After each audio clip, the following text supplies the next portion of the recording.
All right. Welcome everyone. Tonight's topic will be Names of New York with author Joshua Shapiro. And here to introduce him is my colleague and also a member of the Bloomingdale Neighborhood History Group, Gilbert Towers. Take it away, Joe. Hi, good evening, everyone. Our topic this evening is names of New York, the field of toponymy, that is the study of place names. And our speaker is Joshua Jelly Shapiro, who is a geographer and a writer. And the subject is based on his book, Names of New York, Discovering the City's Past, Present, and Future Through Its Place Names. And a bit of full disclosure here, I was one of the many people that Josh interviewed for this book, and I am mentioned in the acknowledgments, so don't be surprised if you see me there. Okay. Josh has written a number of books and many articles. One of his books is Islands People, the Caribbean and the World, which he wrote with the Caribbean and the World. And then with Rebecca Solnit, he wrote Nonstop Metropolis, a New York City Atlas. He's a regular contributor to the New York Review of Books, and his work has also appeared in the New Yorker, the New York Times, and Harper's Magazine, among many publications. He is a scholar in residence at the Institute for Public Knowledge at New York University, where he also teaches. Okay, over to you, Josh. Great. Well, thank you, Gil, for that introduction.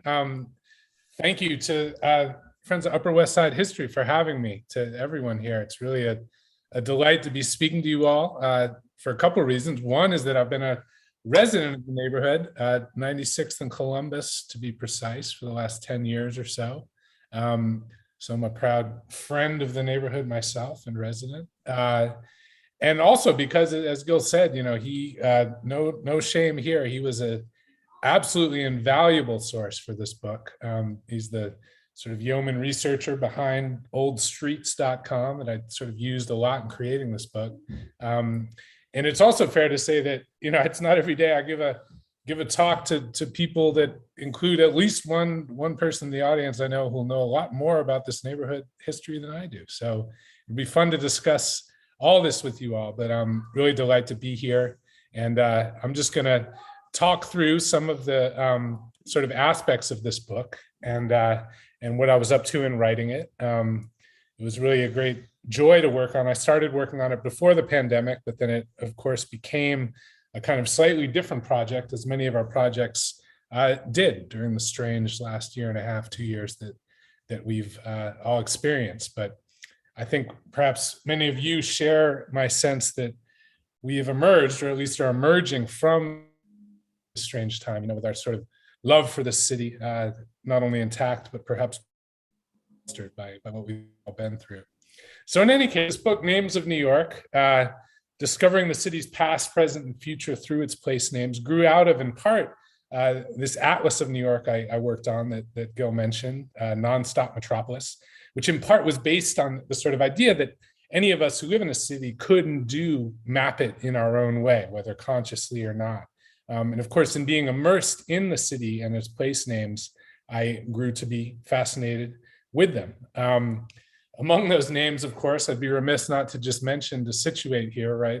All of you, I'm sure, are well-versed in the story of Bloomingdale, of what the Dutch called the Valley of Blooms, that is and was the west side of Manhattan. Of course, that image on the lower right, 106th Street, the elevated train, once upon a time, I believe the start of the 20th century.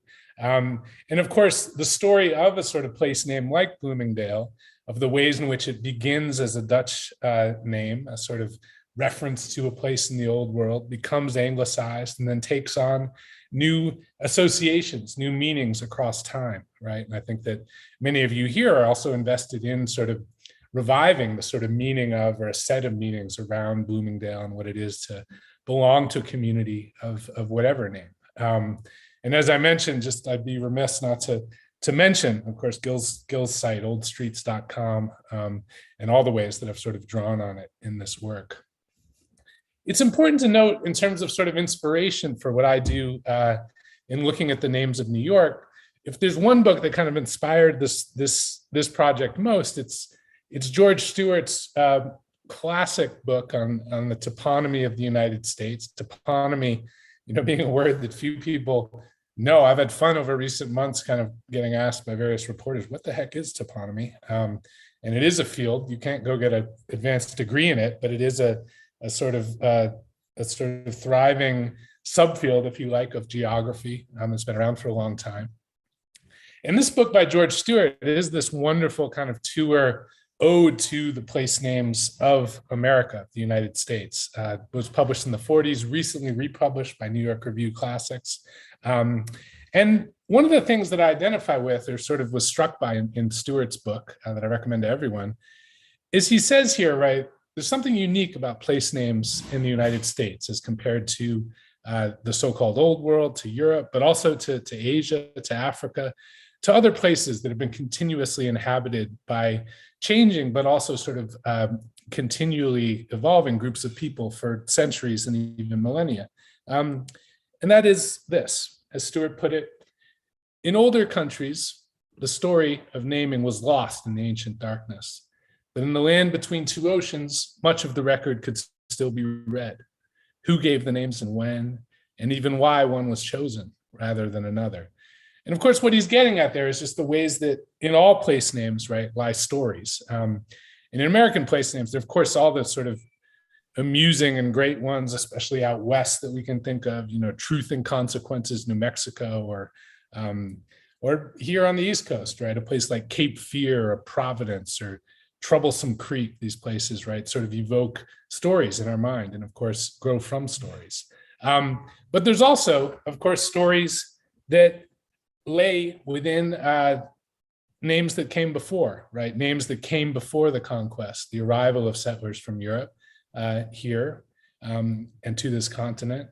And of course, New York is full of Native American place names. And part of what I wanted to do in this book was to look at, where they came from, what they mean. There's often a lot of sort of disagreement about what precisely certain indigenous place names mean in the tongue of the Lenape people who were here when Henry Hudson, happened upon the river that now bears his name. Manhattan is the best known, but of course there's many others, right? From Jamaica to Rockaway to Canarsie to Hoboken and Hackensack and Passaic and so many more. And I had the pleasure in sort of researching this book of getting to sort of commune with and connect with many of the people who are keeping the Lenape language alive, right? It's an Algonquian tongue. It's native speakers. There are not many left, very few in fact, but they do reside in Ontario, and there's some in Oklahoma. And a wonderful woman called Karen, who I had the pleasure of sort of taking Lenape classes from, Karen Hunter, at the Endangered Language Alliance here in New York City, are sort of invested in trying to sort of not only keep knowledge of the language alive, but sort of tell the story of where names come from, right? Manhattan, as you perhaps know, you may have learned, right, that it meant island of hills. That's one interpretation. But I think our best sort of version of what Manhattan means at this point is a place where we gathered wood for bows and arrows. That would seem to be the best interpretation.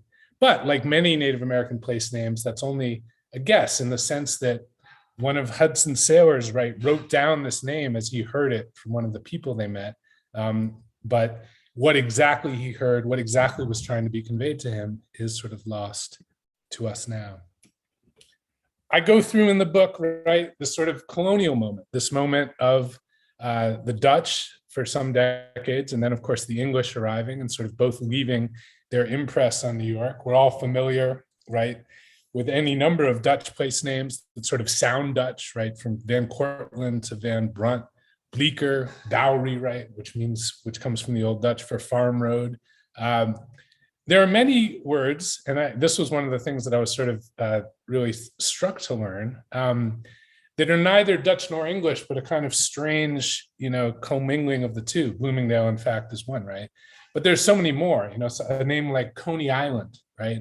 Which doesn't mean anything in English, but in Dutch, of course, meant something. It meant Coney Island, the island of rabbits. And then you have a place like Gramercy Park, right? It sort of sounds like a kind of Tony English name, but in fact is a kind of English riff on a Dutch phrase, the Crow Marsh, the crooked marsh that was in that part of Manhattan once upon a time. And it's very fascinating to me, the ways in which often this seems to happen is when one group of people sort of takes over a place or sort of comes to inhabit it, they don't always just implant all their own names, though that happens, of course, sometimes.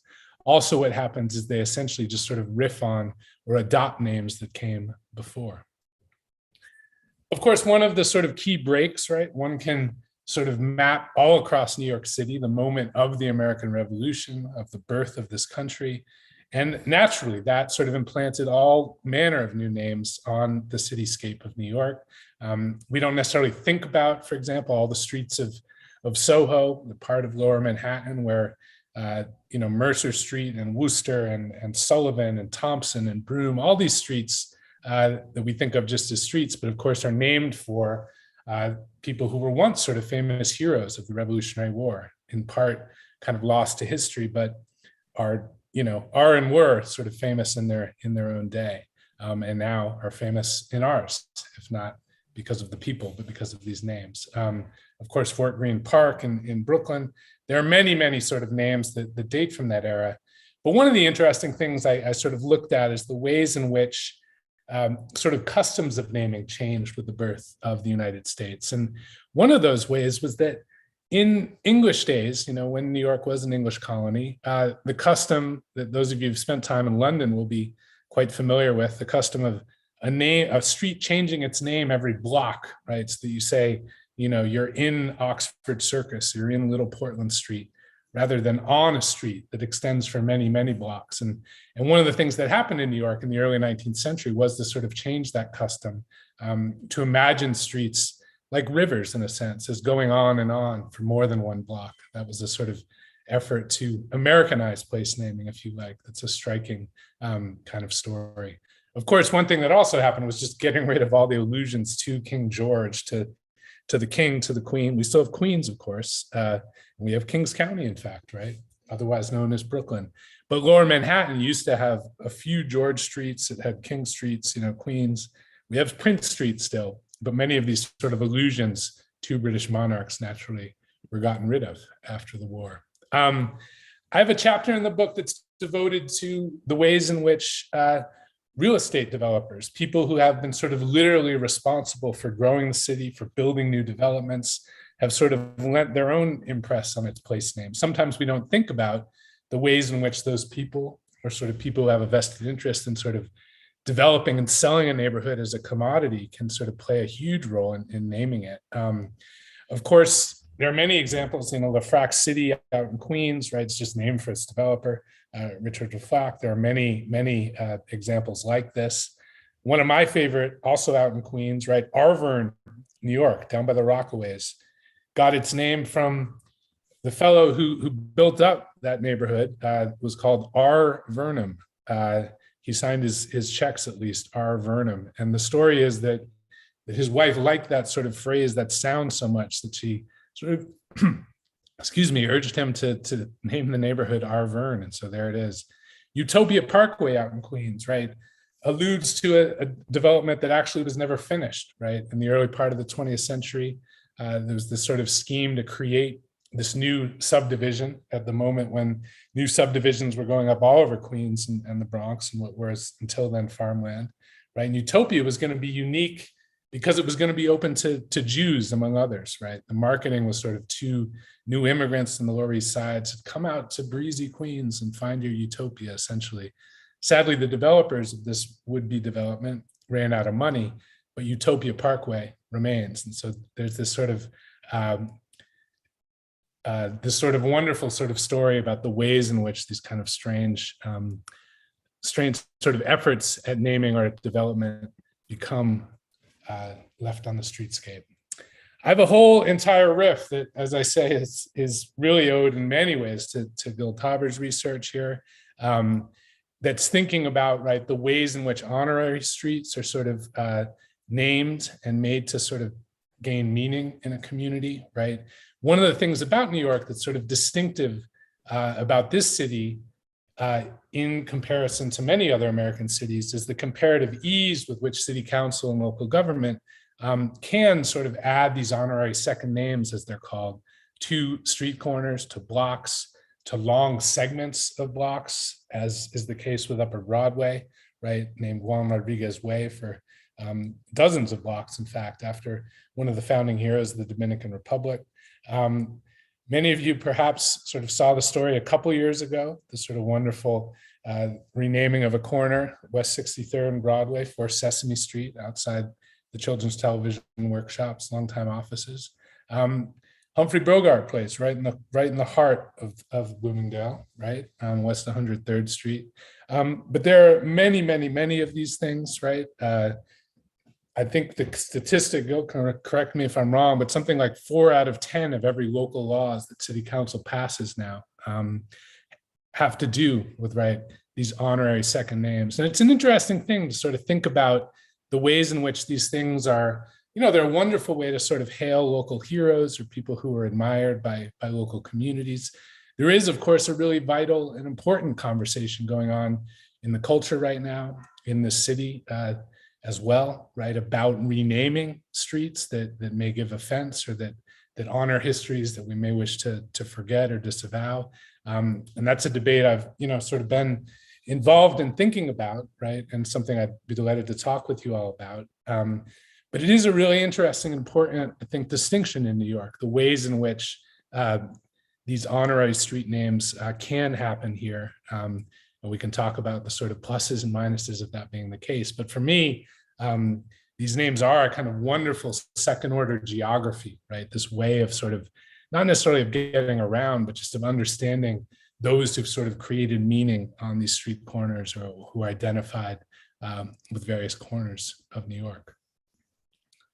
And finally, just to sort of wrap up in terms of the themes that I look at in this book, and then just delighted to open to questions and conversation, is I do, as I say, sort of wade into these debates thinking about sort of name changes.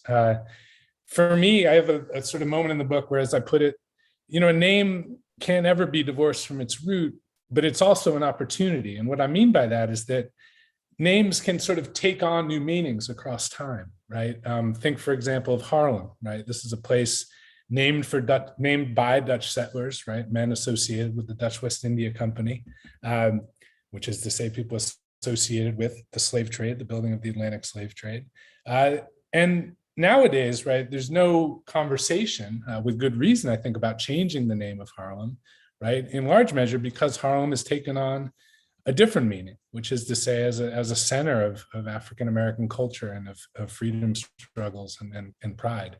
And it's a fascinating sort of dynamic, the ways in which a place name can gain all these new meanings. And so I look at, right, the ways in which we can use monuments or place names to make history visible or sometimes to hide it. There's a mark here, right, of this image here of the marker that's now at the base of Wall Street by Water Street, which shows New Yorkers where the main slave market was in the city in the 18th century, a vital place to just sort of know and understand was present in New York. But I think also that there's a really interesting way in which the push to kind of change street names can be a welcome one, but it can be misplaced. And there's also a way in which thinking about street names also has to be about sort of honoring the memories of people who attach different meanings to those street names that, as I say, don't necessarily have to do with their root. And a wonderful example from recent years that I like to just mention to people is Corbin Place in the Manhattan Beach section of Brooklyn. Corbin Place is named for a 19th century developer, Austin Corbin, who built up that part of Brooklyn down by the water, and was also in the late 19th century a kind of raging and prominent anti-Semite. In fact, he led the American Association for the Suppression of Jews was the name of the organization. This came to light, right, some decades ago. Of course, people who knew long before that. But it's been a kind of ongoing neighborhood conversation about, do we want this man's name, on our streets? And people there, the local community board, and sort of what ended up happening, I think, found a kind of ingenious solution, which was not to actually change the name, but to officially change its official reference, so that now Corbin Place is officially refers to M. Corbin. There's a new sign that says M. Corbin Place, which references Margaret Corbin, who was the foremost woman participant in the American Revolutionary War in New York. So there's a way in which the name was allowed to stay, but the memories of people who had sort of grown up on Corbin Place and had happy memories and associations with that name were allowed to stay. I think that's a instructive and interesting example, if you like, of sort of these dynamics and how these things can go. But with that, I would love just to open this up to questions from Gil or from any of you. I'm delighted to hear from anyone, or just to see what comes up in the chat. Michael, have you got a few questions there? Here, yes. Give me 1 second. Let me go. If you want to turn on your camera? Oh, my camera? Yeah. All right. Yeah, okay, sure. All right. So here we go. There were some people that had their hands up. No one, so I'm going to let them speak a little bit. First up is Dan Armstrong, who's also a member of the Bloomingdale Neighborhood History Group. Here, let me see. Here we go. Dan, if you want to ask a question, I think you can unmute yourself now. I'm sorry, I don't have a question. I did not mean to put my hand up. My apologies. I would like to hear something about the place names in Bloomingdale. I mean, this is all fascinating about this place names in the entire city, but I'm curious about things like Claremont Place, Amsterdam Avenue. Of course, we mostly have numbered streets up here. We don't have a lot of named streets, but Morningside, Columbus, Amsterdam, Claremont. Well, I'm talking Morningside Heights now, but yeah, I'm curious about that. I wonder if you have anything to say about that. Yeah, for sure. And I'm seeing a nice question in the chat too about Manhattan Valley, which we can get to. But yeah, no, thank you for that, Dan. The notable thing, in a sense, about street names in the Upper West Side, right, is that, of course, the sort of the horizontal streets obviously are numbered. The avenues, of course, have these names, and the story of those names dates, from the 1880s or thereabouts, right? When long after the sort of master plan of the city had sort of extended these avenues north, through what's now the Bloomingdale district, of course. And there was, though, this push, and I spoke earlier about the ways in which sort of real estate and the sort of exigencies of real estate and the desire to kind of make places desirable really shape place names. And really the story, right, of these named streets, of West End Avenue, of Columbus, of Amsterdam, right, was about saying, no, we don't want to have stuff named 11th Avenue, 9th Avenue, 8th Avenue above 59th Street. It was basically like, that's kind of down there is the riffraff. We want to kind of create the sense of a desirable place to live. So essentially those place names, date from that era when the area was first being developed. And anyway, that's the kind of notable fact for sure about street names in this part of the city. And Gil could speak more to, sort of smaller and some of the more unique small places in this part of the city. I would say this too, and this is actually related to the question about Manhattan Valley. Manhattan Valley, fascinatingly, was a place name that once upon a time was essentially attached to a place a little ways north of where it's attached to now, right? Manhattan Valley, once upon a time, was associated with Manhattanville, which is right where what's now 125th Street hits the Hudson. And as many people from the neighborhood know, right, that does feel like a valley. It's this real depression, right, where once, waters ran into the Hudson there.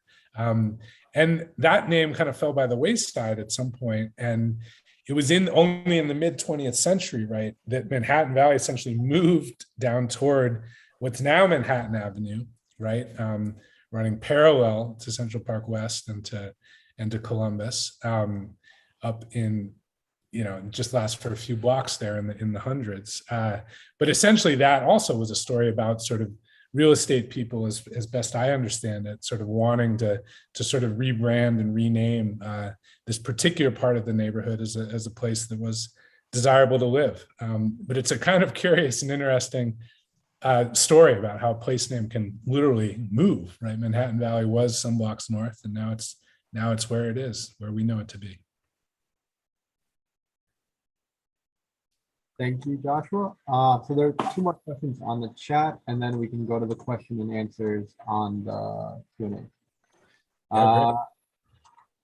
I guess someone wanted to know over time how ordinary New Yorkers are able to go through naming / changing street names. And this can also be combined with another one that said, with 6th Avenue being changed to Avenue of the Americas, do you know any other examples where they don't stick? Yeah, great question. I'll take take them together. Yeah, they go together great. The story of 6th Avenue, it was essentially a sort of a move that was made by Fiat, Mayor LaGuardia in the 50s, in the 40s, I should say. He kind of got convinced by various sort of power brokers and stakeholders, if you like, on 6th Avenue that it would be a nice idea to kind of give 6th Avenue some cachet to kind of stand up to 5th Avenue. 6th Ave didn't sort of have the same reputation or sort of sense of fashionability. And so essentially he kind of pushed through that. He sort of leveraged city council to push through this name change, Avenue of the Americas. And as many of you know, I'm sure, there used to be, or still are, the sort of remnants of those signs on the street posts, hailing the nations of the Americas. It was meant to be a kind of monument to Pan-American friendship, if you like. Various embassies were put there. But as the questioner kind of implies, right, people never took to the name. They thought it was kind of ridiculous. They said, okay, this is silly. We know it's 6th Avenue. We're still going to use 6th Avenue. And so some decades later, right, in the 1980s, the name city government sort of acquiesced and said, okay, fine, we're going to keep Avenue of the Americas, but it's also officially 6th Avenue. There are some other examples. One I know in the Bronx, right? And is the name on the tip of my tongue? I'm not sure. It is not, but in any case, the Kazimierov, that's it. Gil can correct me if I'm wrong, but yeah, Theodore Kazimierov, if I'm correct here, right? The inaugural Bronx borough historian, was also a dentist, a kind of wonderful citizen and lover of the Bronx. He had a part of what I believe is Southern Boulevard, if I'm not mistaken. Anyway, there's a section of sort of Broad Avenue there by the Bronx Zoo, by then Cortlandt Park, which was named in his honor. But he had a long name, sort of big, many syllables on the street sign. People really never took to that thing. And so the city eventually kind of took it back, really offended his widow, actually, in doing so. But they left it as an honoring, kind of way to save face. So there are sort of examples there of an honorary name or a new name change going in that people just really don't take to. And I can say too about this question of, how have ordinary citizens kind of been able to shape names? I think all these honorary names over the last 20 or 30 years are the kind of great example of this. There's been so many of these, and love it or hate it, it is a way that people can kind of have their say through their local community board to honor people they care about. But one thing I've been fascinated by, the ways in which, a neighborhood's identity can change over time, and its sort of name can change over time. On the Lower East Side of Manhattan, for example, once known as Klein Deutschland, as Little Germany, as an enclave for German immigrants. Later on, Lower East Side connotes Jewish immigrants, right? New arrivals of another kind. Now, at present, right, it's a big mix of people, but over recent decades, there have been many Puerto Rican immigrants in that part of Manhattan. And so it became known as Lower Side, right? The kind of Spanglish sort of nickname for the Lower East Side. And now on street signs on Avenue C, right? Lower Side Avenue. It's not an official name necessarily, but it is wonderful to see the ways in which sort of immigrants have made place and created new nicknames for where they live. And there are many examples of that across the city.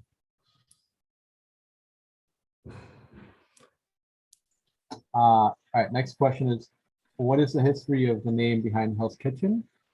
And it's Yeah. always, yeah, well, you can just answer that. Yeah, no, great. I mean, it is one of these great, like, sort of lyrical, suggestive place names. You know, it's really funny actually to me that one has stuck, because essentially once upon a time in Manhattan, you know, which is to say in the kind of 19th century, when the kind of gangs of New York moment, right? This moment when just streams of immigrants were starting to come and settle here and really change the city, from Ireland, from Germany, from all sorts of places in Europe, right?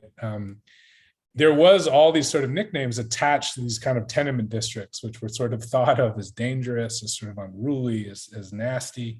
And it's funny to me because most of those names went away. You know, there's one not far from what's now Hell's Kitchen was called Satan's Circus, for example, which was this kind of allusion to how, you know, crazy it was and how you did not want to hang out there. Hell's Kitchen, I think, is essentially the same thing. It's just this sense of tenements as being hot, as being dirty, as being, you know, like hell on earth in a sense. So these kind of pejorative names that got attached to various parts of the city, and just a couple of them stuck, and Hell's Kitchen is one of those. Thank you. Next question is, for the research project, how did you know how to approach this subject and where to begin? Yeah, great question. I mean, the place to begin, of course, is just all the great books about, you know, New York history. There's no shortage of those, and we're, I think, blessed to live in a city that's full of people who are obsessed with its history and great scholars of it. You know, so Gotham, for example, of course, Mike Wallace's great book. Now with the sequel is one place to start. But also then I got into these very sort of old and semi-esoteric you know, works, a classic book from 100 years ago or so called The Iconography of Manhattan Island. And I forget if it's 9 volumes or 20 volumes. I spent a good time sort of digging through that. And there are, you know, any number of kind of secondary sources like that were in reference works, which are great to get into. But then for sort of what I wanted to do in the book, you know, it's not a reference book. It's not a big, thick book. It's a sort of thin little book. And the idea is it's as much an essay about sort of place names and how they matter and why they matter, and a kind of riff on them as it is exhaustive. You know, it'd take forever and ever to write a book about every place name in New York City. So part of what I tried to do is just find characters who had a unique lens or a unique sort of set of knowledge on New York place names. So those range from, you know, Arlen Giltauber here and his great work on old streets and on honorary streets, but also, you know, I go out on a boat in the harbor with a fellow called Rob Buchanan, who's been devoted to reintroducing oysters as a keystone species in the harbor, right? So I sort of tour the islands of New York with him. The linguists who I hung out with at the Endangered Language Alliance, who do all this wonderful work with speakers of the 800 plus languages who live here. And so essentially, you know, as a writer, it's about finding information, but it's also just about finding good stories to tell. So that was as much of what I was interested in doing. Thank you. And then for people who propose, who would be proposing new names or added names to streets? And then is there often controversy to whether it's at some peculiar names or particular names to streets? Yeah, no, it's there have been many controversies in recent years about this. I mean, essentially, the way that it happens, right, is a community board takes it up as a matter to be discussed. People who are involved in their local community board can do so, or petition their local city councilor to make it something that they bring to the larger council. So it comes from the community board level and then to the city councilor, and then goes to city council for ratification. And essentially what they do is kind of hold these things where they ratify, you know, it's something like 180 a year this by now. So it's like there's dozens when they do this. And usually there's not controversy because it's someone who's admired or a local, beloved Little League coach or whatever else, or someone, a policeman who lost his life in the line of duty or things like that, right? But sometimes there have been controversies, and those controversies, I think, often have to do with sort of whose version of history is being told, or sort of questions about what kind of histories we avow, or which ones we want to celebrate or not. I remember, for example, in Brooklyn a few years ago when there was a street corner going up for Jean-Jacques Dessalines, who was one of the leaders of the Haitian Revolution. There was some controversy about why this figure, who was known for his kind of violence, was being celebrated. So there was some controversy around that.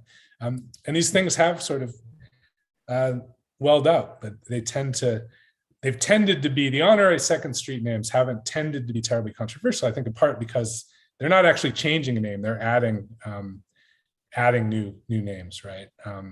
But without a doubt, there have been controversies. And I should say too, by the way, that some of you may be aware of this week, actually, this was in the news, that there was, an effort, our congressman for Far Upper Manhattan, right, for Inwood, Washington Heights, Congressman Espaillat, he had essentially put forward a resolution the last few years in Congress to change the name of Washington Heights and surrounding areas to Quisqueya Heights, an allusion to the indigenous name for Hispaniola, for where the Dominican Republic is, right? Of course, that part of the city has long been home to Dominican immigrants who've left their mark and have many honorary street names, in fact, there. But it was quite interesting when this kind of push, when word of it got out. There was a quite raucous community board meeting just a few nights ago where something like 400 people showed up and essentially said, we do not like this idea at all. These were people of all heritages, right? Felt like, well, we've made Washington Heights our own. We don't actually need to change the name. We're all for having a historic district and celebrating history, but we kind of like the name as it is. And he kind of pulled back and said, oh no, well, let's just do that then. We don't actually need to change the name. So anyway, it's in the news continually. All right. So someone else has raised their hand throughout the presentation, so I'll let them ask a question if they want to talk. Nina Mendley, you can unmute yourself now.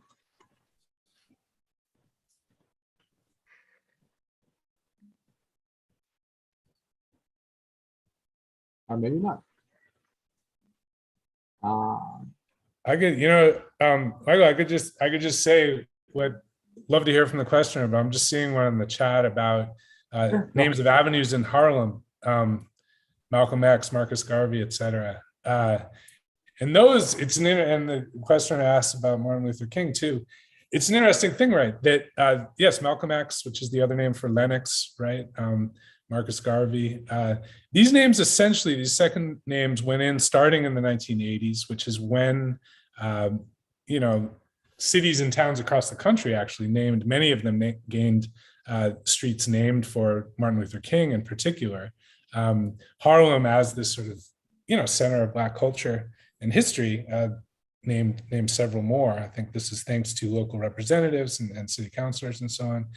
But the thing that I was going to say about Martin Luther King is that his name actually does appear in Harlem, right? That's this official second name of 125th Street, Martin Luther King Boulevard. And it's actually a really interesting example because no one calls 125th Street MLK, right? And I think that there's a reason for that. And part of it is that 125th Street already kind of is iconic of many of the values that honorary name was trying to kind of connote. It is iconic of Black history in a way. So people don't use it. So it's interesting. I think it's almost like an Avenue of the Americas situation where people say, no, we love the man, but we don't need that name. 125th Street is fine.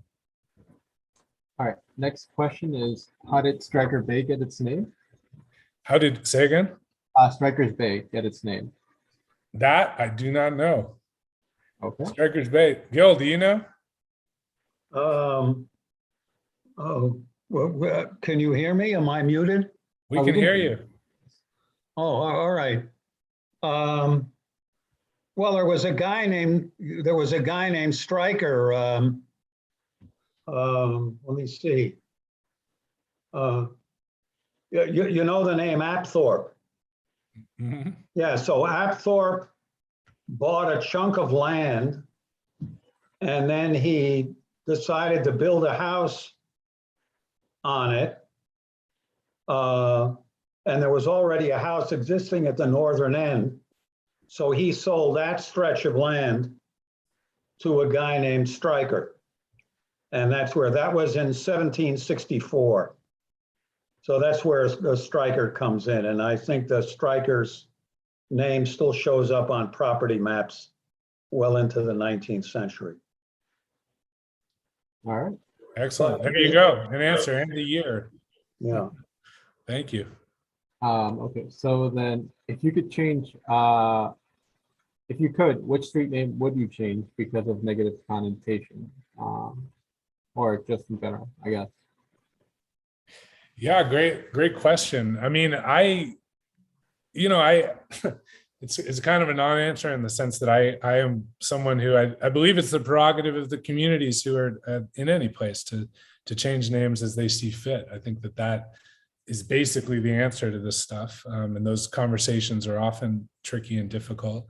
But I will say that I'm in recent years, for example, there's been a lot of publicity around all the streets in Brooklyn in particular, but of course this is all across the city that are named for people who owned slaves in colonial times and after. There's something like 70 of these in Brooklyn, and to me, many of them actually I would sort of leave alone on the grounds that these are not necessarily names that connote slavery or sort of defending it today, that they've gained all these different meanings across time, right? And many of them even cut across Caribbean neighborhoods in Brooklyn and Nostrand and all these sorts of names, which have a new meaning today.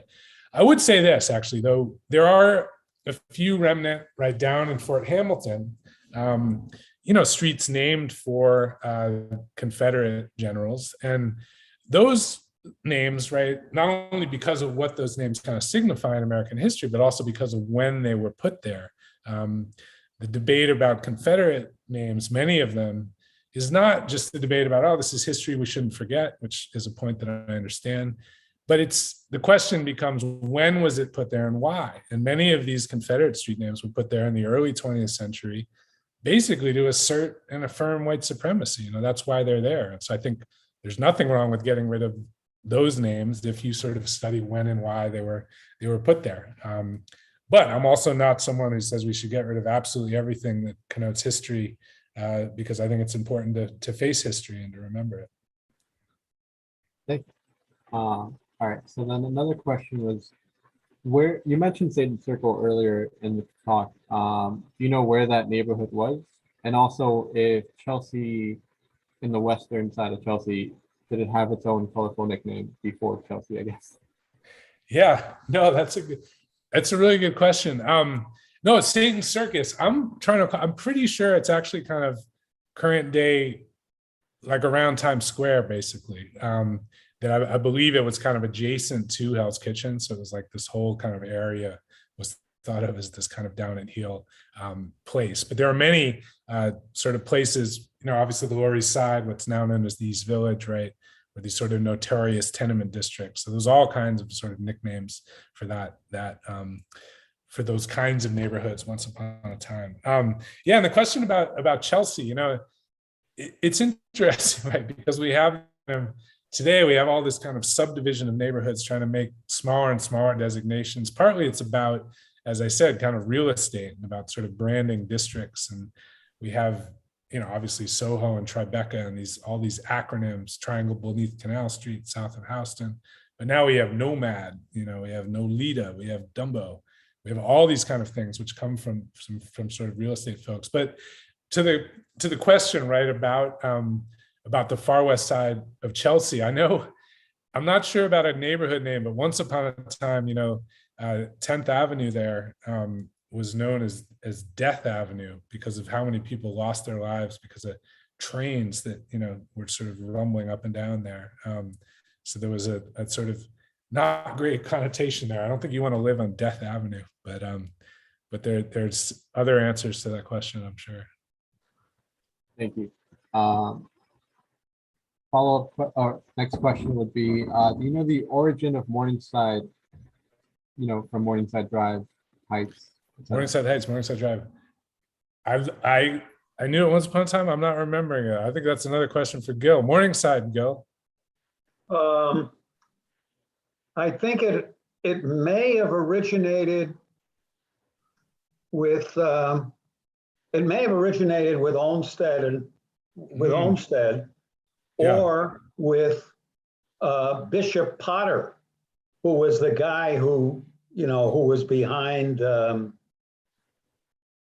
I think it was Potter, yeah, who was behind building the Cathedral of St. John the Divine, acquiring the property, so forth. Yeah. But it was somebody's conscious decision that, there was this place which faced the rising sun, Yeah. and, very appropriate for a cathedral. So it was very deliberately named.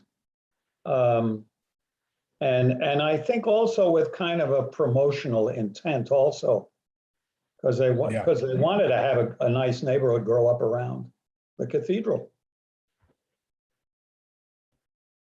Thank you, Gil. Yeah.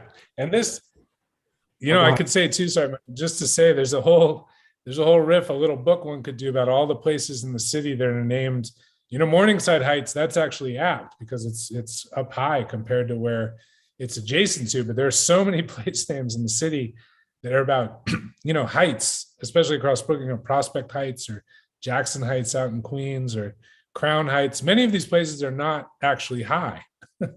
And part of the reason for that, again, it's the old sort of real estate story. It's someone, a developer says, "Oh, we're going to give it a sense of prestige by naming it Heights." Or so it's a funny story that some of them are high, but many of them are not. I believe we have a member that wants to say more. Jim, I'll let you talk on this.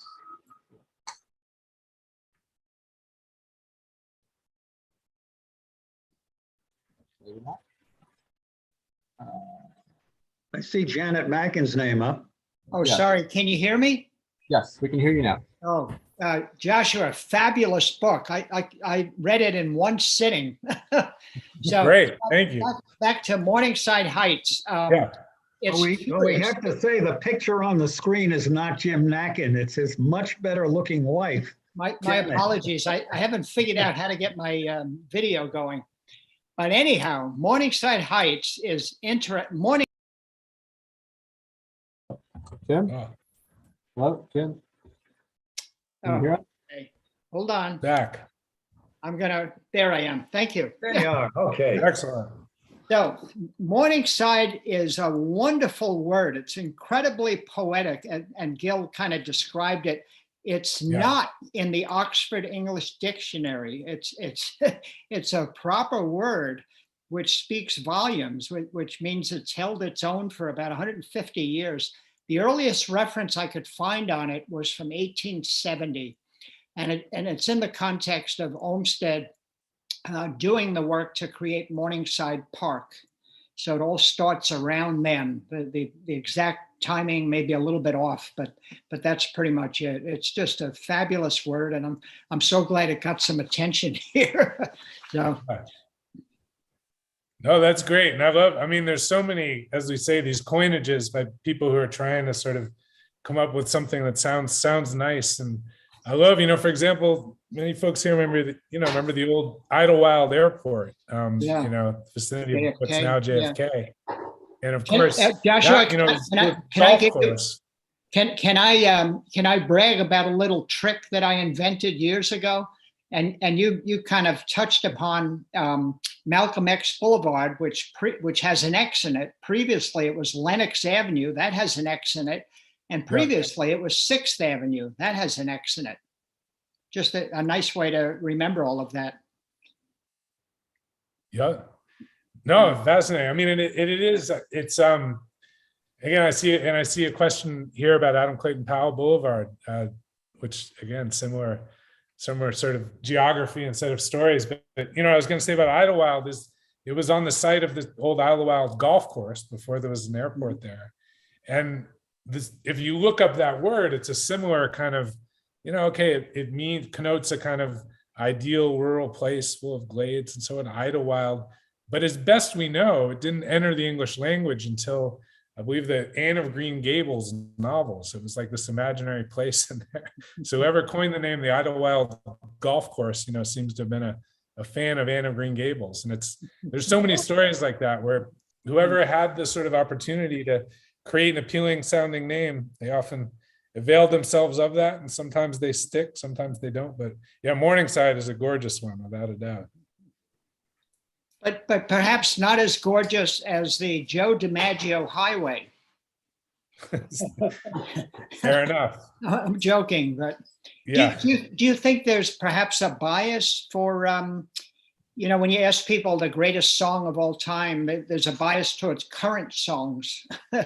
And I think maybe the same with Joe DiMaggio Highway or the Hugh Carey Tunnel or the Mario Cuomo Bridge or the Ed Koch Bridge. Everybody knows the 59th Street Bridge, Queensboro Bridge. Yeah. Well, you know, a similar example with bridges there is that, you know, the Triborough is, you know, some years ago, of course, was renamed for RFK. And I think it's a great kind of test of who's a New Yorker, been in New York a long time. If you ask them, you know, if you ask someone how to get to the RFK Bridge, you hear someone asking that, sometimes people will be confused. They say, no, it's the Triborough. You know, we have no use for this new name, much as we may admire Bobby Kennedy. So there is this funny way in which, yeah, the sort of history of naming big pieces of infrastructure for powerful men, you know, that's been going on forever. But it's interesting the ways in which those that are old sometimes stick. Those that are new, I think people often don't have a use for. So the Triborough is the Triborough, if you ask me. Go ahead, Joe. Oh, am I on? Yeah. Yeah, Go ahead. I just wanted two things. One is apropos of what you were just talking about. On Saturday, I was down by the municipal building. Yeah. And there's a plaque on it now that says the David Dinkins Municipal Building. So it's another one of these basically secondhand memorials. You take an existing piece of infrastructure that people have known for a century, and then you slap a new name on it. I think it's a very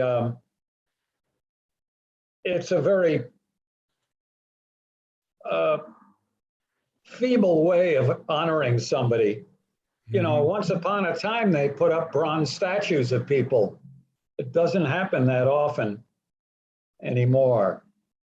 A second thing I wanted to touch on is the name Chelsea. Much of what is now Chelsea was the estate of a British naval officer whose name I can't recall at the moment, but you know, he bought this country estate for his retirement, and he named it after Chelsea in England, which is the site of basically a retirement home for British naval. Chelsea pensioners. Pardon? I'm sorry, what was that? I just said Chelsea pensioners. There we go. Oh, yeah, right. I've heard that phrase. Yeah, so apparently it had some connotations of a rural place for retirement. And that's how it got its name. And I think he was an ancestor of Clement Clark Moore. There you go. Who later owned the property. Yeah. All right, so next question we have is, do you know why occasionally people will refer to Morningside Heights, Manhattanville, Hamilton Heights, that area as West Harlem, as a cluster rather than as individually? Yeah, great. I mean, great question. I think probably just for utility of sort of giving people a sense of where those places are. I think that Harlem is a kind of known entity, that sort of latitude of Manhattan. So it's easy to kind of group those places under the header of West Harlem. But another sort of interesting thing about Harlem, I mentioned the ways in which its name stuck and sort of has become iconic, right? When the English took over New York, right, there was this moment when they tried to actually rename the village of Harlem Lancaster, right? And thank goodness they didn't succeed, because I think, the Lancaster Renaissance just doesn't have the same ring. But I think there's a funny thing about whatever the origin of a name. I said this a little bit earlier that, sometimes it's just the ring of it, the sound of it, I think sticks with people and they like it. And I think Harlem, it's a great word. It's a fun word to say. And when we say it now, we don't think of the village in Holland. We think of the Harlem in New York, but it's a great word, these two punchy syllables, and it's interesting how names sometimes stick just because of that. Yeah. All right. So with that, I think we'll answer these last 3 questions, and then since we did just pass the hour mark, and then we'll continue Yep. back. A little note here, though. Chelsea, one of our audience members let us know that the British major that Chelsea got its, or the person referred to from Chelsea is Thomas Clark. I think. There you go. Does that sound right to you, Joe? Thomas, yeah, well, the Clark sounds right because I guess it was his grandson was Clement Clark Moore. Yes. All right. So then, next question is: do you know the history of the name Soundview? Up in the Bronx? I don't know the particular name. I would presume, especially because of where it is in the city, in the Bronx, and this part of the Bronx that was sort of subdivided aggressively, in the early 20th century, that many of the sort of neighborhoods and clusters of streets, right, again, are named for people who are trying to give it some cachet. And of course, Soundview, overlooks the sort of beginnings of Long Island Sound. So that makes sense. It gives it a little nice sense there. Let's see. And I was going to say too, there's great stories up in the Bronx too of these clusters of streets. The electric ones are ones like Ampere and Watt and all these streets that were named for a Radio, yeah. Yeah, exactly. Radio Street, because the owner, the developer of there was the owner of the American Electric Company of these various enterprises that trafficked in electricity. So he named a bunch of streets after. In fact, he lived in our neighborhood on Riverside and 91st Street, Rice, also known for the Rice Gambit and chess. But I was going to mention, Gil, you're doing some work, and Joshua, I'm sure you've seen McNamara's History in Asphalt about all the streets in the Bronx. And Gil, you're challenging some of that, right? Well, I wouldn't say challenging it. No. It's just that sometimes McNamara will say such and such a street was named. Now, remember, McNamara was writing maybe 80 years ago, 70 years ago. And sometimes he'll say such and such a street, let's say it's a guy named Lynch Street, and he'll say was named for Judge Lynch. Well, there must be by now an awful lot of judges named Lynch, and you don't know which Judge Lynch or what he was a judge of, what court. So sometimes I have tried to figure those things out using resources, online resources, which weren't available to McNamara writing, way before the internet. Right. So I'd say, yeah, Michael, I was just going to say this great question. Maybe we could wrap with: are streets, bridges, et cetera, ever named after living people? Yes. Only after those who've passed. And I think this is actually a kind of hot button issue around the honorary streets, that there have been some, there are not many, that are named after people while they're alive.